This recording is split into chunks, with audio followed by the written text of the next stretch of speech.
Are your exams coming soon and you have yet to come up with your exam revision schedule? This video is for you. Fail to prepare, prepare to fail. This is the mental framing that you must keep in mind as you head into the exam season. A lack of ample preparation without sufficient time is the recipe for disaster. For those of you who are tuning in for the first time, welcome. My name is Darrell and I am the founder of OVERMUGGED, and alongside my team of tutors, we serve thousands of students every year to help them succeed in their academics and to mold their character to be a motivated and enabled learner. 70% of our students score a distinction at their O levels and A levels, and that is almost double that of the national average.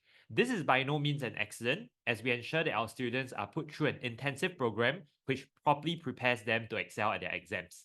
Now, just a shout out, be sure to watch till the end, as we'll be sharing with you how you can win a set of our highly in demand curated notes worth up to $50. Now, back to today's video. The students who are the most prepared will be the one that perform the best, and not surprisingly, the ones who are actually the least stressed about exams. If you are prepared, you might even be excited to sit for your exams and see how well you're going to perform. The preparation work before is immense, and learning how to plan out your exam revision schedule should be a priority. This allows you to strategize and maximize your revision to achieve the optimal result you're aiming for. In today's video, I'll be sharing with you an exam revision schedule framework that you can use to maximize the effectiveness and efficiency of your exam revision.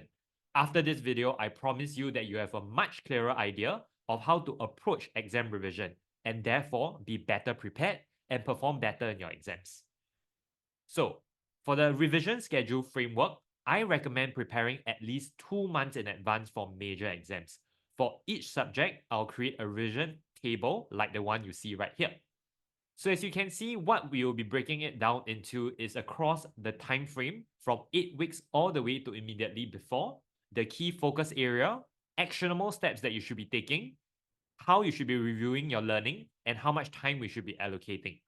An actual reference for, say, Sec 4 Chemistry Prelim would look more like this. So as you can see across the different weeks, there are different focus areas. So let me run you through step by step on how you can create your own personalized study plan. Now, 8 weeks before your exam, you should be spending more time recapping all content that you're rusty with. Always make it a point to recap content alongside practices. The lowest hanging fruit would be your 10-year series questions. Also, be very deliberate with your learning by doing your corrections diligently and clarifying any doubts that you might have. Moving to 6 weeks before your exams, you will do the same revision, but this time for your newer Sec 4 topics. This ensures that all content revision is completed 1 month before your exam. As you head into the 4 weeks before your exam, I highly recommend doing time practice. This allows you to get used to the time component in exam and is also a very good opportunity for you to identify your weakest topics.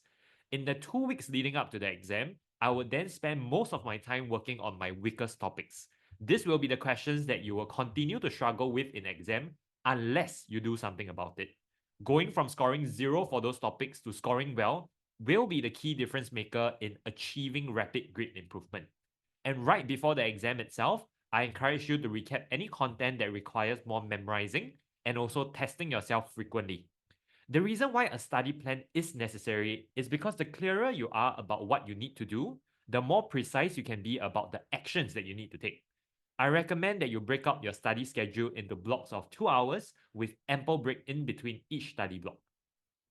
Now, here's a recommendation of the number of hours you should be spending on revision the 2 months leading up to your major exam or any national exam. The recommendation here is on top of your regular school timetable or tuition.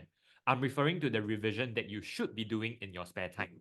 The minimum here is 2 hours on weekdays and 6 hours on weekends. The ideal is 4 hours on weekdays and 8 hours on weekends. However, please understand that this will differ from student to student or from day to day. The recommended guideline here is just to give you a better sensing if you're spending too little or too much time revising. I will caution against doing more than 10 hours of revision a day, as it's quite likely that your brain will no longer be able to absorb more content. I recommend keeping your revision to no more than 10 hours a day. If anything, getting ample sleep to ensure that you're fresh the next day might be a better recommendation. Now, The next key point is to focus your revision schedule by prioritizing the weakest important subjects first. Now, what do I mean? After you're done planning out each individual subject's revision schedule, you want to prioritize which subjects to tackle the most urgently. What I need you to do here is to review your L1 R5 most likely subject combination, tabulate your likely L1 R5 computation. And let's say it is not where you want it to be right now, identify which subject requires the most attention. You can then strategize which subjects requires how much revision time and allocating accordingly to which subject requires the most help. You should allocate more time towards your weaker subject as the improvement from a C5 to A2 is a 3-grade improvement. Instead of pushing for your favorite subject from an A2 to A1, which is effectively only a 1-grade improvement. At this stage, avoid spending more time on the subject that you like, but instead you should be spending more time on the subject that will give you the biggest improvement in your L1 R5. With the given time blocks that you have each week, allocate time for all subjects you are likely to use in your L1 R5 accordingly. Assign extra time blocks to the subjects that requires the most attention. The undeniable reality is that the more time you spend revising the subject effectively, the more improvement will come naturally. There is truly no shortcut to success here. But I need you to be smart about how you allocate your time. The priority should be directed towards your most plausible L1 R5 subject combination. Now, just to be clear on how your L1 R5 works, L1 R5 takes into account your first language, which is likely your English, and 5 other relevant subjects, of which among these 5 must include at least one subject from math, science, and humanities. So spend some time to strategize which subject you're most likely to be using in your L1 R5. There's no harm to plan for one backup subject just in case one of your core L1 R5 subjects don't work out as intended, but I would recommend focusing on the key ones. Now, the third most important thing that I need you to know is to practice more, memorize less. Now, what does this mean? Between your math, science, and humanities subject, I'll arrange to have more practice for heavy practice subject like math and science to be front-loaded. This means to allocate more time if possible to practice exam papers 2 to 8 weeks before your actual exam. I'll then allocate more time for content-heavy subjects like your humanities or your languages to be revised closer to the actual exam itself. Let's say maybe the 2 weeks leading up to your exams. For math and science subjects, it's really important for you to do more practices and reviewing your mistakes by doing corrections effectively. For science, most subjects and most questions are going to be concept-based, which means it requires you to actually understand the concept and to apply them to questions. For math, there is a strong component of problem solving, which means you will only get better at math when you have done enough repetition. In short, for math and science, the volume of questions that you practice is the key to doing well. For content-heavy subjects that require more memorization, it is more strategic for you to do so closer to your exam itself, so that the content will remain fresher in your memory. One technique that I like to use is active recall. It's a very simple process of testing yourself on the next day on what you have learned the previous day. Now, how your brain works is that every time it remembers something is based on the last time you recall it.